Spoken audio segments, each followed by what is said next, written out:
Okay, we're going to continue on straight with the reading. So if you're watching this or listening to this but haven't listened to part 1, make sure you go back and listen to part 1, otherwise it's not going to make a lot of sense. We're going from what else am I? I will use my imagination. Okay, here we go. What else am I? I will use my imagination. Now this is a key element of the mind that Descartes is going to bring up later on, so he's very purposefully using the word imagination here. I am not that structure of limbs which is called a human body, the physical self. I am not even some thin vapour which permeates the limbs, a wind, fire, air, breath, or whatever I depict in my imagination. So here he's saying essentially the common conception of the soul. He is not a soul. For these are things which I have supposed to be nothing. Let this supposition stand. So remember, if it's potentially doubtful, then Descartes is treating it as false, and that's what he's saying here. The body and the soul are both potentially doubtful. He's going to take them as completely false, and we're moving on from there. So let this supposition stand. For all that I am still something, and yet may it not perhaps be the case that these very things which I am supposing to be nothing, because they are unknown to me, are in reality identical with the I of which I am aware? Confusing little question here, but Descartes is kind of going back on himself and saying, well, could I be a body and a soul if I don't really know what they are because it could be false and I'm not really sure of anything? Could they be me? And, you know, the next part of the reading probably speaks for itself. I do not know. And for the moment I shall not argue the point, since I can make judgments only about things which are known to me. So the fact that they are potentially doubtful means they can't be known, which means that Descartes is saying, could they be what makes him or makes you? Yeah, of course they could be, but he can't know, and he wants knowledge. Remember, the whole goal of this is absolute certainty. I know that I exist. The question is, what is this I that I know? If the I is understood strictly as we have been talking about it, then it is quite certain that knowledge of it does not depend on things of whose existence I am as yet unaware. So this is a bit of a it's a very philosophical way to argue, where he is essentially saying it's kind of like all A's are B's, if not A, then not B. What he's saying is he knows, he has absolute certainty that he exists. The body and the soul he is not certain of. Therefore, he must not be a body or a soul. Okay, so I hope that makes sense. Yeah, he's using kind of like a method of defining terms to progress the argument. So it cannot depend on any of the things which I invent in my imagination. Again, coming back to this idea of imagination. So essentially what he's saying is, do I exist as the content of my thoughts? Like, am I what I think about? Not really, because they could be false. And this very word, invent, shows me my mistake. It would indeed be a case of fictitious invention if I used my imagination to establish that I was something or other. For imagination is simply contemplating the shape or image of a corporeal thing. So again, what he's saying here is actually, well, it doesn't really make sense to say that I am what I imagine myself to be, because if you're imagining, it means you must exist, so you must exist before what you imagine. I hope that you're following this, because it does get a little bit tricky. But what he's really saying is, the images in my imagination, well, these are just me thinking of corporeal or, physical extended things. That's not what I am, because I must exist before my imagination. For there to be imagination, there must be existence. Continuing on. Yet now I know for certain both that I exist, and at the same time that all such images, and in general everything relating to the nature of body, could be mere dreams and chimeras. So again, bringing up the dream argument, everything in his imagination could be false. By chimeras, so a chimera is a mythical beast, and the chimera idea, we saw him bring it up earlier in the reading, is one where he's sort of saying, well, it could just be a false thought. It could be a myth. Once this point has been grasped, I say, I will use my imagination to get to know more distinctly what I am. would seem to be as silly as saying, I am now awake and see some truth, but since my vision is not yet clear enough, I will deliberately fall asleep so that my dreams may provide a truer and clearer representation. Essentially, what Descartes is saying here with imagination is that imagination is kind of like a hollow reflection of the real world, of absolute certainty. It would be silly of him to say, well, I want to know something that's certain, and then use imagination, because all he's actually getting is that hollow representation when he imagines things. He's not actually getting certainty. It's a little bit like saying, I want to wake up, so I'm going to fall asleep so that I can dream, and that's like being awake. Well, not really. So continuing on, I thus realize that none of the things that the imagination enables me to grasp is at all relevant to this knowledge of myself which I possess. So none of the content of his imagination can possibly be him.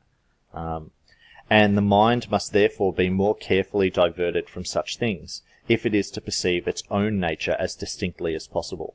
So Descartes here has started to use the word mind to represent this idea of I.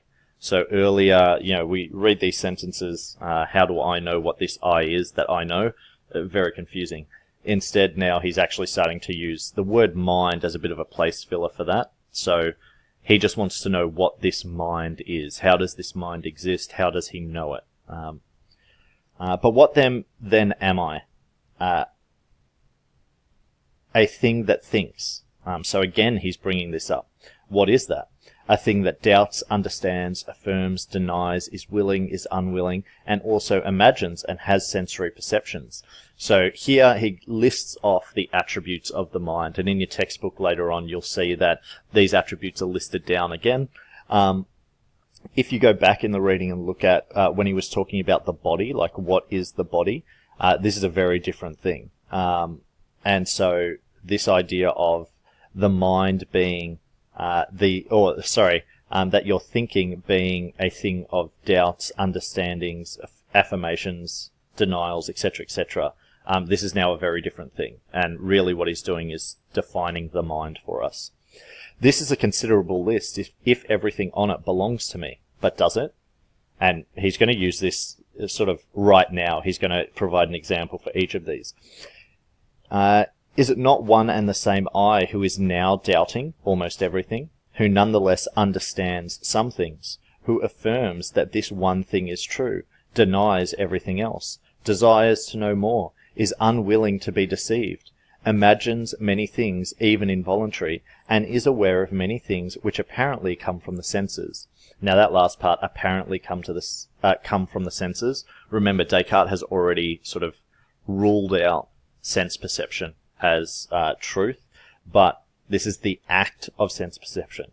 Okay, this will become clearer in a moment. Are not all these things just as true as the fact that I exist? Even if I am asleep all the time, and even if he who created me is doing all he can to deceive me. So here Descartes is bringing up the two most difficult arguments to get around when we're thinking about this stuff, which is the dream argument and the evil deceiver. And he's saying that even if I am dreaming, then I am still thinking, I'm still perceiving, I'm still understanding, I'm still doubting. And even if the deceiver is deceiving me, well, I'm still thinking, I'm still perceiving, I'm still understanding, I'm still doubting. So these things seem to kind of transcend those two arguments.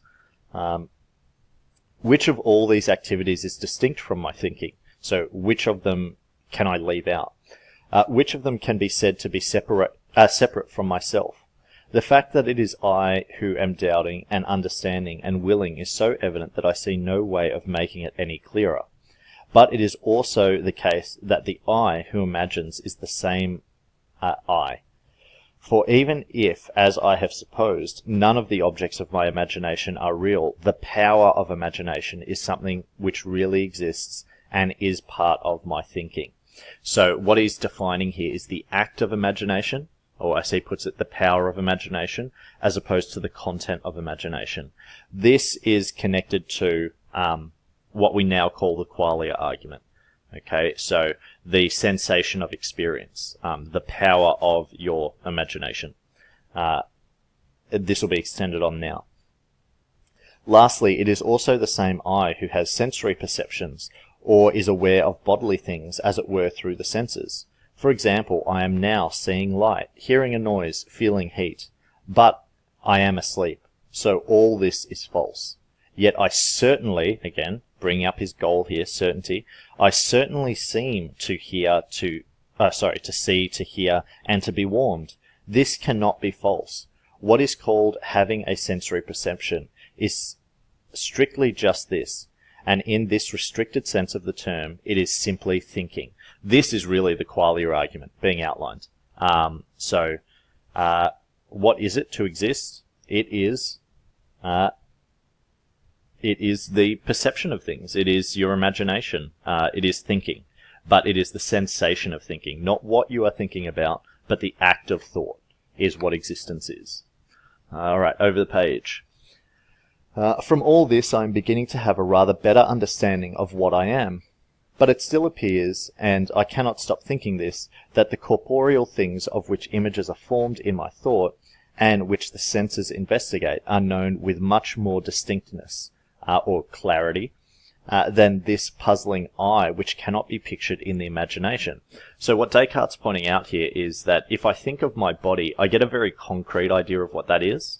I can picture it very clearly in my mind. But if I think of my mind, I don't get a very clear picture of that. It's not very distinct, whereas the body is very distinct.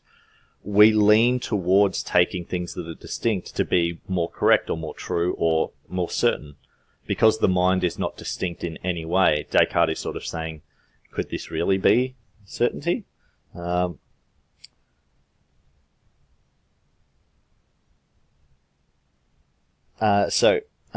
yet, it is surely surprising that I should have a more distinct grasp of things which I realize are doubtful, unknown, and foreign to me, than I have of that which is true and known, my own self. So he's quite firm in his position that he exists as a mind. But I see what it is. My mind enjoys wandering off and will not yet submit to being restrained within the bounds of truth. Very well then, just this once, let us give it a completely free rein, so that after a while, when it is time to tighten the reins, it may more readily submit to being curbed. So this is Descartes setting us up for the next section, and that's the end of what we call the thinking thing section of the reading. So Descartes has now come to the conclusion that he exists as a mind, that is a thinking thing, or a thing that thinks, depending on how you want to word it. But he's got this problem that physical things or corporeal things still feel more real. We can picture them very clearly. The next section, which is the wax argument, is going to show that even though it might feel more real, what we realize when we scratch the surface is that, well, actually they're not. You know your mind better than you know your body. It just doesn't feel that way initially. So key points from this reading. Descartes comes to the conclusion that he must exist as a thinking thing, and this he calls a mind. So thought is the action of the mind. That's it. Nothing else. This knowledge is not subject to the falsehoods of senses, because we don't have knowledge of our mind from our senses, nor is it susceptible to the issues that come with the dream argument or the evil deceiver. As I said before, it transcends both of these, because even if we're in a dream and even if we're being deceived, we are still thinking. His true self exists in thought, and even though what he thinks may be false, that he thinks is not. And this is the link to the modern day argument of qualia. But it is important to note that Descartes doesn't bring this up. Alright, where to now? Read the criticisms of the thinking argument in your text, page 55 to 59. Pay careful attention to the breakdown of the argument into standard form. I believe this is on page 58. You'll see lots of premises and multiple conclusions. And finally, a question without a question mark at the end of it. Do you agree with Descartes that the surest element of our existence is as a mind? Are you more sure of your mind than you are your body? That's really the question that Descartes is going to be tackling in the last section of this part of the reading, the second meditation, known as the wax argument. Okay. Looking forward to reading that one out to you and explaining the intricacies of the wax argument. Have a good day.